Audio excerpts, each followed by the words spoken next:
E aí, pessoal, tudo bem? Então vamos lá. É o PET essa semana, semana 4, segundo ano, da semana um. E o tema, origem do capitalismo. Então vamos lá. A sociedade medieval, eles eram predominantemente agrária. Então, a hierarquia social era baseada nos laços do indivíduo com a terra e a ordem social. Ou seja, na íntegra, era agrícola. No entanto, o que ocorreu?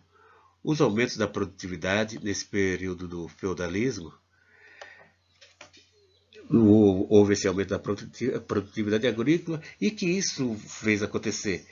Criou um tipo de um rompante para o encadeamento de profundas mudanças ocorridas ao longo de vários séculos e que resultaram em quê? Na decomposição do feudalismo e no início do capitalismo.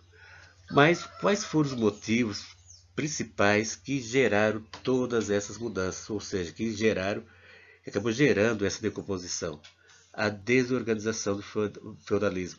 E essa desorganização foi determinante, mas os motivos que marcaram essa questão foi o quê? Em primeiro lugar, a Guerra dos 100 Anos, que ocorreu entre 1337 a 1453. Outro ponto também foi a questão da peste bubônica, ocorrida em 1348. E também a fome e as revoltas camponesas tiveram como consequência uma redução na esfera do poder privado da nobreza feudal. Por outro lado, também o enfraquecimento dos laços de servidão, a desurbanização e a retração das atividades comerciais que vinham se desenvolvendo desde o século XI. E aí, turma, nesse contexto surge o que? O capitalismo. Então, vamos lá. A primeira fase do capitalismo. Essa primeira fase ocorreu entre o século XV e o século XVIII.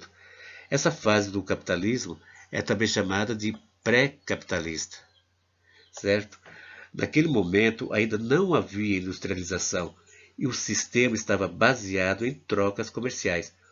O modelo econômico adotado nesse período foi o mercantilismo, certinho? Então, vamos lá.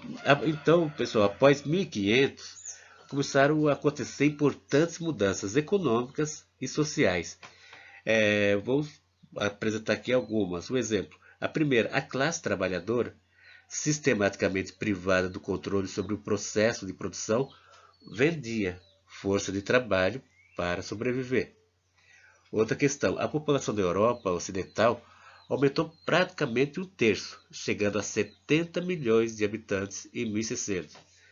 Outra questão também, o movimento do cercamento, que vamos falar daqui a pouco. Por outro lado, o despertar intelectual que promoveu o progresso científico. E teve também a entrada do ouro extraída pelos portugueses da costa da África, né? Então, percebemos aqui uma série de modificações de ordem econômica e social que juntas conduziram ao capitalismo. Indica também que a questão do aumento populacional foi acompanhada por outro movimento de cercamento, que começou na Inglaterra já no século XIII. E o que consistia isso? A nobreza feudal, cada vez mais necessitada de dinheiro, cercava ou fechava terras que antes eram usadas como pasto comum, utilizando-a então como pasto de ovelhas para satisfazer a explosiva procura por alimentos, né? Então, são várias questões também. Outra questão fundamental foi a Revolução Industrial, que se iniciou na Inglaterra em 1760, né? Então, pessoal, são vários motivos que ocasionou, vários motivos a saída do feudalismo e várias mudanças ocorreram nessa fase aqui do pré-capitalismo, ou seja, do mercantilismo. Então, agora veio, depois disso, uma outra fase. Então, essa primeira fase teve essas características, como eu apresentei aqui para vocês. Então, passando isso, começou uma outra fase do capitalismo, considerada a segunda fase. Então, vamos lá. E essa fase, vou falar o seguinte, a segunda fase do capitalismo, girou em torno do século XVIII ao século XIX. Então, vou lá, em 1756, E justamente nesse período que finaliza o pensamento mercantilista. Então surge na França os fisiocratas, certo? Eles surgiram na França justamente nesse período de 1756. Qual o pensamento deles?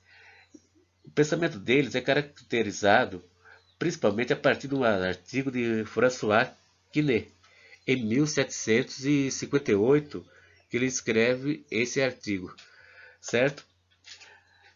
A grande enciclopédia. Agora, o que é fisiocracia?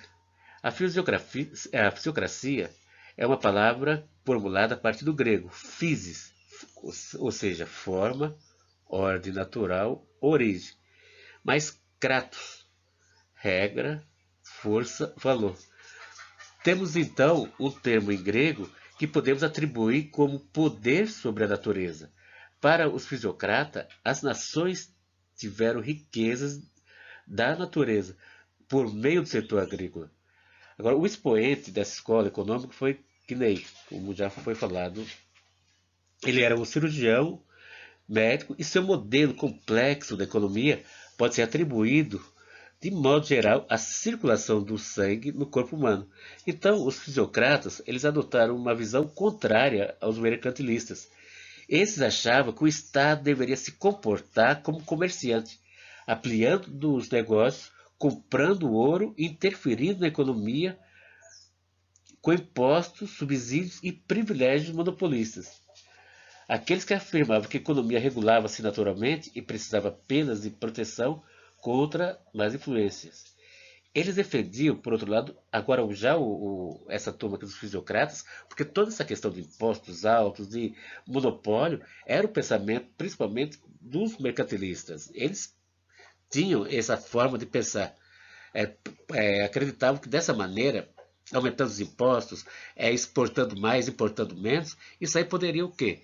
Proteger a economia dos seus estados. Agora, por outro lado, os fisiocratas não, eles já defendem o livre comércio.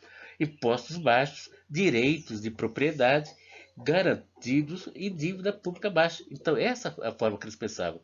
Esses pensadores eles se dedicaram de forma integral à análise dos problemas econômicos, formulando pela primeira vez de forma sistemática e lógica uma teoria econômica do liberalismo. Então, o liberalismo vem dessa escola francesa, dos fisiocratas, né? Como também tem o Adam Smith, que tem uma outra linha também liberal, mas é um outro assunto para outra hora. Então, a fisiocracia seria o governo da natureza. Difundiram a célebre frase, que é muito conhecida no meio econômico, né? Laissez-faire, laissez-passer. Ou seja, deixa fazer, deixa passar, que serviu de bandeira contra o intervencionismo estatal, certo? Então, até hoje é muito falado esses termos, tanto a laissez-faire quanto o laissez-passer, nos meios liberais. Então, como vocês viram, tudo isso começou lá atrás, com a Revolução Industrial. Então, a passagem do capitalismo comercial para o capitalismo industrial deve ser considerada também, como falei antes, as revoluções tecnológicas. Certinho, pessoal? Agora, outra questão, depois dessa fase, aí vamos entrar numa terceira fase do sistema capitalista. Vamos lá.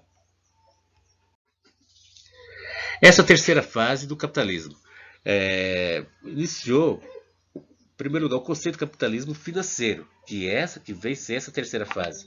Ou seja, ele abrange o que? Principalmente as questões voltadas para os bancos, certo? Então, vamos lá. Uma das características do capitalismo financeiro, que iniciou justamente no século XX, veio a ser o quê? Uma das práticas muito comum. Em primeiro lugar, ele é conhecido como um capitalismo monopolista. E esse capitalismo monopolista, esse capitalismo financeiro, por que tem esse nome financeiro? Porque é voltado principalmente pelos títulos de bancos e demais instituições ligadas aos sistemas. Então, esses controladores dos valores monetários são os principais representantes do período monopolista vivido, certo? Agora, uma das características do capitalismo financeiro é a prática disso aqui, do holding e trust, certo? Aí você pode me perguntar, o que vem a ser o holding? Isso aí é o seguinte, essa característica vem a ser o quê? É a administração